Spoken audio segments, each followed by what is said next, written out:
Hello friends, बरायबाय आसा खालामो गासिबो नोंथांमोना बयबो मोजाङै दङ एन्ड बयनिसिमबो गुड इभिनिं दा आं गोबां बिजि दंमोन बेनि थाखायनो नोंथांमोना आपडेटखौ लाबोनो हायाखैमोन दा दिनैनिफ्राय नोंथांमोना रेगुलार भिडिअ मोनसिगोन बेनो जाबाय साख्रिनि सायाव दा जोङो दिनै सावरायगोन BTC साख्रिनि सायाव एबा रिजाल्टनि सायाव मानोना गोबां कमेन्ट्स खालामगासिनो दङ जे दा बेनि सायाव मोनसे भिडिअ नांगौ होननानै मानोना गोबाव जाबाय एग्जाम जानाया दासिमबो रिजाल्टआ माब्ला मोनगोन मोना जेबो आपडेट दंना गैया बेनि सायाव जोङो बाव सावरायगोन आरो प्लास GT PGT forest guard forester grade 1 आरो लोगोसे ग्रेड 3 एग्जाम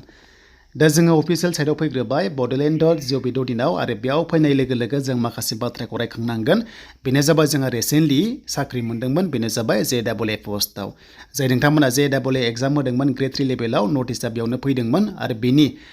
ग्रेड 3 नि बिथांमोननि साख्रिखौ होनाय जाबाय लोगोसे मोनसे बाथ्रा दंबावो बेनो जाबाय ग्रेड 4 गासै 10 भेकेन्सि दंमोन बेनि अरेल टेस्टआ दासिमबो जानाय जायाखै अके आरो जेब्ला जायो नोंथांमोना चेनेलाव आपडेटखौ मोनगोन गासै 10 पोस्ट दंमोन दा बे पेन्डिं जाना दङ थ' बे जाबाय नाम्बार 1 नोंथांमोननि साख्रिनि सायाव लेटेस्ट आपडेट देन बेनिफ्राय नेक्स्टआव नोंथांमोननि 372 पोस्ट ग्रेड 3 दङ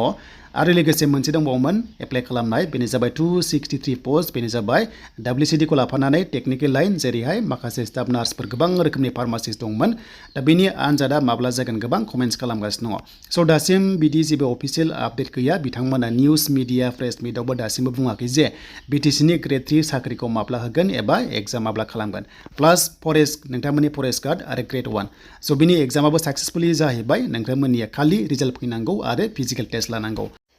एग्जाम आरो लोगोसे फिजिकेल टेस्ट बेनिफ्राय डकुमेन्ट्स भेरिफिकेसन जानानै बेनि प्रसेसआ बेनो फरेस्ट गार्डनिया नाथाय नोंथांमोना साख्रिखौ माब्ला मोनगोन गोबां कमेन्ट्स खालामदों प्लास नोंथांमोननिया बेनो जाबाय माखासे एग्जाम प्रसेस दा मोनसे बाथ्रा आरो नोंथांमोननिया हमना ला बड'लेण्ड इउनिभार्सिटि एग्जामखौ कन्डाक्ट खालामगोन दा बेखायनो नोंथांमोननि साख्रिनि रिजाल्टखौहाय जोङो नायनांगोन बेनो जाबाय अफिसियेल साइट बड'लेण्ड इउनिभार्सिटिनियाव स' लिंकआ दङ डिसक्रिपसनाव दा बेयाव फैनाय लोगो लोगो जों मोनसे बाथ्राखौ नायनांगोन जे नैबे स्क्रिनाव माखासे नटिस खारबाय थायो स' बेयावनो फरेस्ट एडमिटखौ जों मोनदोंमोन एग्जाम नटिस मोनदोंमोन आरो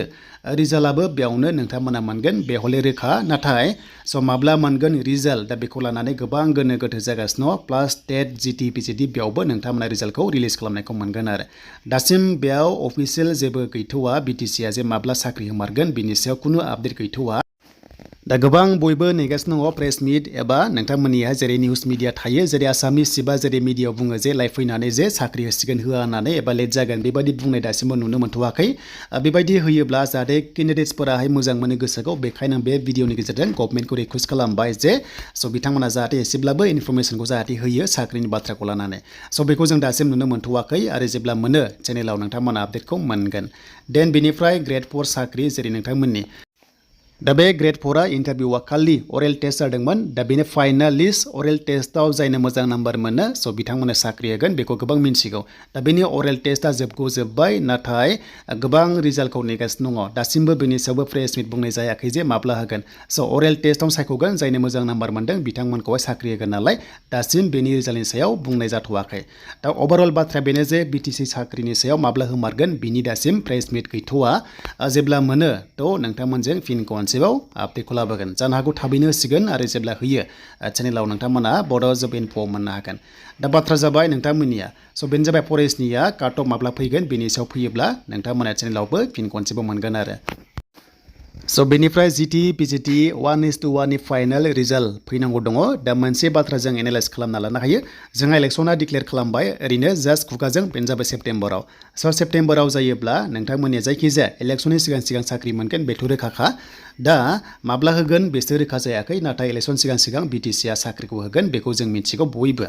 दा स' नोंथांमोना नेक्स्टआव गोदान भिडिअ मोनगोन नेक्स्ट लेभेलाव नाथाय मोनसे बाथ्रा ग्रेड 3 एग्जाम माब्ला जामारगोन बेखौ गोबां मोन्थिनो लुबैगासिनो दङ दा ग्रेड 3 एग्जामा नोंथांमोननिया मार्चआव 99% जानाय चान्सआ दङ मानो होनबा